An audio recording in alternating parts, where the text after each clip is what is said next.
యాదాద్రి భువనగిరి జిల్లా యాదగిరిగుట్ట మండలంలోని పలు గ్రామాల్లో ప్రభుత్వపు బీర్ల ఐలయ్య పర్యటించారు. ఈ సందర్భంగా పలు అభివృద్ధి పనులు ప్రారంభించారు. యాదగిరిగుట్ట పట్టణంలోని ప్రభుత్వ బాలికల ఉన్నత పాఠశాలలో వనమహోత్సవం కార్యక్రమంలో పాల్గొని మొక్కలు నాటారు. రాళ్ల జనగాం గ్రామంలో నూతన గ్రామ పంచాయతీ భవన నిర్మాణానికి శంకుస్థాపన చేశారు.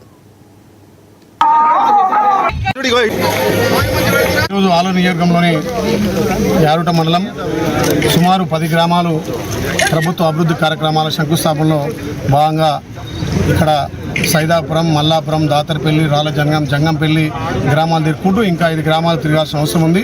ముఖ్యంగా గౌరవ ముఖ్యమంత్రి రేవంత్ రెడ్డి గారి నాయకత్వాన పెద్ద ఎత్తున నిధులు మంజూరు చేసి వెనుకబడ్డ ఆలయాలను అన్ని విధాల అభివృద్ధి చేయాలనే లక్ష్యంతో ముందుకు పోతున్నాం. గత 10 ఏళ్ళుగా ఆ ప్రభుత్వంలో రేషన్ కార్డు లేవు, ఇందిరమ్మ లేదు, రైతులకు అన్ని బాధలే. ఈ ప్రజాపాలన వచ్చిన తర్వాత గౌరవ ముఖ్యమంత్రి నేతృత్వంలో ఒక్కొక్కటిగా ఇచ్చినటువంటి హామీలు నెరవేర్చుకుంటూ మేము ఇయ్యనటువంటి హామీలను కూడా ఇక్కడ నెరవేరుస్తూ ఇలా అభివృద్ధిలో ఆలయాన్ని ముందుకు తీసుకుపోతున్న తరుణంలో ఇవాళ ఇంత వర్షాన్ని లెక్క చేయకుండా మా జిల్లా రాష్ట్ర నాయకులు, ముఖ్యంగా ఆలయ ప్రజలు, యారుట మండల పార్టీ అధ్యక్షులు, సర్పంచులు, ఎంపీడీస్ అందరూ కూడా పెద్ద ఎత్తున ఈ ఫౌండేషన్ కార్యక్రమాల్లో పాల్పంచుకున్నందుకు వాళ్ళకి ప్రత్యేకంగా ధన్యవాదాలు తెలుస్తూ ముఖ్యంగా ఇందిరమ్మ ఇల్లు త్వరితగతిన పూర్తి చేయాలి.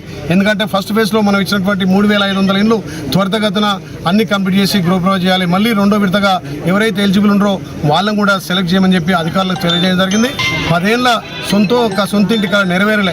ఈ ప్రజాప్రభుత్వం వచ్చిన తర్వాత గౌరవ ముఖ్యమంత్రి నేతృత్వంలో సొంతింటి కళ నెరవేరింది. అదేవిధంగా ఈ ఆలయ నియోజకవర్గంలో ఎవరైనా పేదలు ఉన్నా వాళ్ళకి 50 బస్తాల సిమెంటు, ముఖ్యంగా వికలాంగులకు చేయుతనిచ్చి వాళ్ళు కూడా త్వరితగా ఇల్లు కట్టుకోవాలని వాళ్ళకి 50 బస్తాల సిమెంటు, ముఖ్యంగా ఈ కమ్యూనిటీ భవనాలు, పెద్ద ఎత్తున సీసీ రోడ్లు, ముఖ్యంగా ఎస్సీ సప్లాన్ తోటి ఇవాళ మల్లపురం ఇప్పటికే 40 లక్షల పైన ఇవాళ సుమారు 1 కోటి రూపాయలతోటి మల్లపూలు అభివృద్ధి చేస్తాం. ఇక్కడ కుర్మ